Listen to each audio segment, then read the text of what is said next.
afternoon, everyone. Thanks for joining us. Recording in progress. We're going to get started with head coach Bradley Carnell, and we can go right into questions in the room. There's a long list of guys out. It's kind of hard to ask for them by name, but do you expect to have anybody available for Sunday that you didn't have available on Wednesday? Good question. I don't think so. Tyberibo is progressing. I think Columbus comes a little too soon. We'll have to see how he progresses over the next few days. Mika Ua is still working back positively, though, progressing nicely on the field. But yeah, as of the other guys, Mbaizo, I think, is still a bit away. We'll determine that before travel tomorrow. But yeah, pretty much everything as is. Is Andre still making his return from national team duties as well? Andre's back. Okay. Yeah, Andre's back, and he'll be eligible.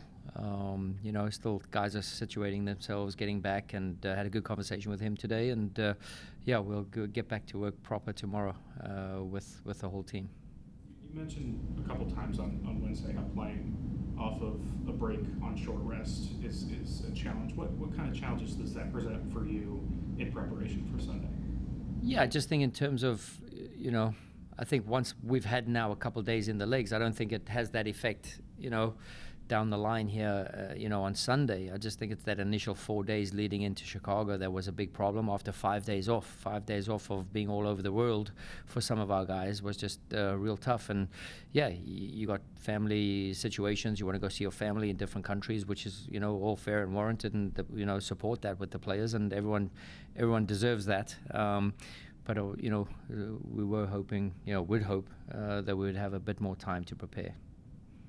Your history isn't as deep as some around here is, but what is it going to be like to see Daniel Gastag on the opposing bench in Columbus? Yeah, I think we've already faced them once, right? With Danny back, if I'm not mistaken. So we hosted Danny here a couple months ago, and for me that's history. It's part of it.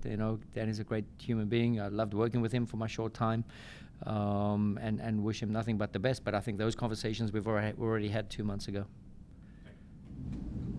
All right, we can switch over to Zoom. Jillian? Hi, Bradley. Hi, Jillian. As you're about to face Columbus for the second time, have you noticed anything tactically that's changed on their end, or anything for which you need to adjust? No, I mean, there's always little micro nuances within the game, but, principles of play, especially with a short turnaround for both clubs. I think we've known each other quite well now over the years, and it's always fun coming up against, Wilfred's teams, and always tip my hat of respect to Wilfred and the winning nature of his teams and the way they play and the fluidity and the flexibility they go about it. It's always very inspiring. So it's a great challenge for us, and something we have to get up for and be excited about.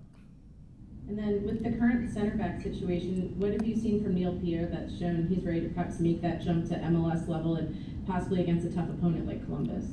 Yeah, again, every player that we have on our roster has an eligibility to play, right? So every fit player who's ready, has put their hands up, whether that's been at the next pro level or also with us in training and just showing the best versions of themselves. And, I think you saw against Atlas, Neil made a good account of himself and represented Union 2 yesterday as well. So, we're taking all things into consideration, and we'll make the right call at the right time, I suppose. Jose? Hi, Bradley. Good afternoon. Wanted to ask you about the match.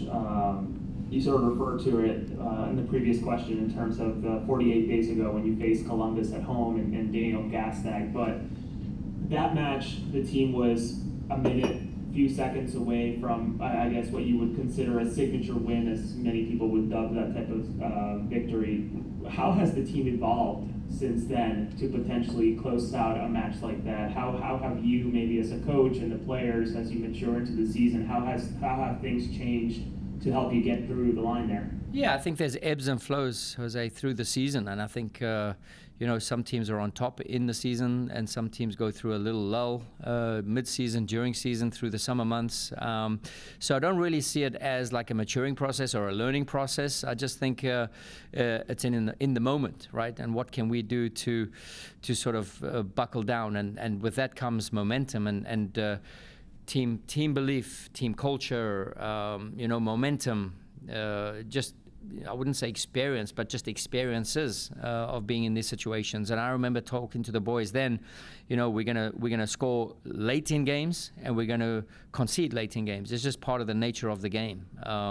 And there's certain key moments, and soccer is a game of mistakes, and teams and players benefit off of others' mistakes, and sometimes we'll be the benefactor, and sometimes we'll be, on the other receiving end. So, and I think you've seen it since then. And I'm quite happy that we've been on more, the advantageous of those events coming out on the other side. And in terms of Danley, obviously someone who played quite a bit during the Gold Cup, how is he feeling recovery-wise, and I'm guessing maybe ready to go this weekend? Danley looked great on the field now. Put him through some extra paces on the side there. Jesus Bueno's training really well.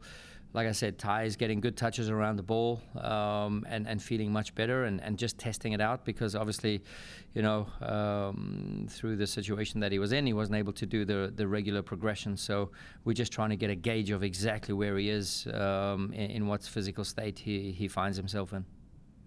Thank you so much. Best of luck. Thank you. Safe travel. Thank you. Any final questions? All right, thanks, Bradley. Thanks, everyone.